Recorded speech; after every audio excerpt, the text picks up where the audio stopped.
And Los Alamos is not in the clear yet. News 13's Jeff Todd starts off our team coverage from there.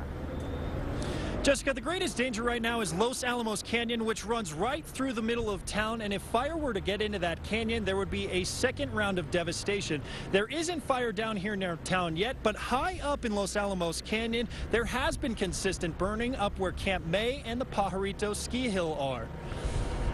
Now, for the better part of 3 days, Los Alamos firefighters have been fighting up at the ski basin, trying to save structures there.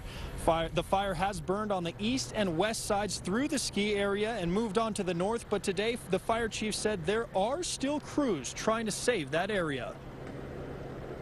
It's burned some trees, but only on the extreme sides, and has gone through the runs, but it continues to go through that. That's unburned fuel, and so it keeps finding it.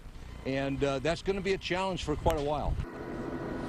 At the top of the ski hill, there are a set of communication towers. Those burned at some point yesterday, and fire officials say there are crews now at the top putting out spot fires and rebuilding the radio tower that the firefighters use. Crews have really been running up and down Camp May Road, which runs between town and the ski area for the last 3 days.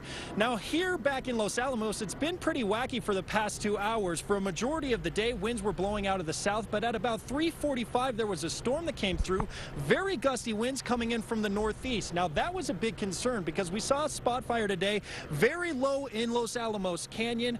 Now, that storm blew through. I drove by about 15 minutes ago to go check on that spot fire. It was still too smoky in the canyon, but as we can see now from where the spot fire was, there's not smoke coming from that area right now. The concern moving ahead, Dick and Jessica, is that to the south, we're seeing a storm and some lightning coming this way. Back to you.